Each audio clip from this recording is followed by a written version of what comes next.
तो जनसेवा ही व्रत लोकों समस्यार समाधान ही प्राथमिकता यह संकल्प को पुणी थे प्रतिपादित कर 5T अध्यक्ष कार्तिक पांड्यान गतकाली गुणुपुर रे प्रचार करने समय मंच तले जड़े माँ किछि कहवाकू चाहूथिबा इशारा देइथिले आ मंच उपरे रही एक कथा को ठौरे पारिथिले पांड्यान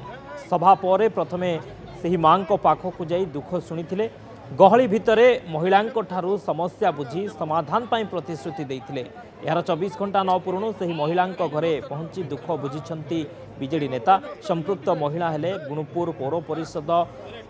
कतरु गाँर के रोजा पिलांको पाठपढ़ा सह रहिबाकू घर सुविधा जोगाई देबाकू से अनुरोध करथिले पांड्यान निर्देश रे आज बीजेडी राज्य साधारण संपादक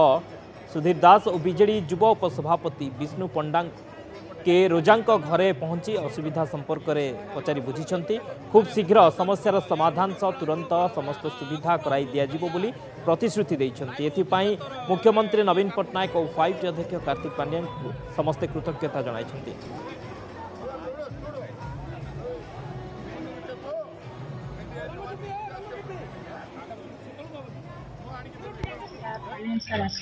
कौन तुम दुआरी पचार दुख कहल पाठ सहाय सब कहलु पिला पाठ पढ़े तुम घर किसी साहय कर आज आसिक देखा व्यवस्था कले दुआरी पचारे सब प्रकार देखिले देख शुणे कहले किंतु सब साहय कहले गतकाली 5T चेयरमैन महोदय जो आसी गुहारी जनई घर माने ससुर जी घर मिलता किंतु से पचार ना कि बुझुना बोली से निजे आदेश देछन जे दलीय कार्य आमर जे कार्यकर्ता माने अछंती तांको घर को जिबे आ ता पिला छुआ जो माने भी अछंती से माने किंतु पाठ पढ़िबे आ ता घरर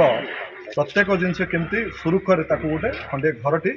बांधिकी किंबा टीण घरटी केमती बांधिकी ताको दबा पाए बोली प्रतिश्रुति देकी जाइछन।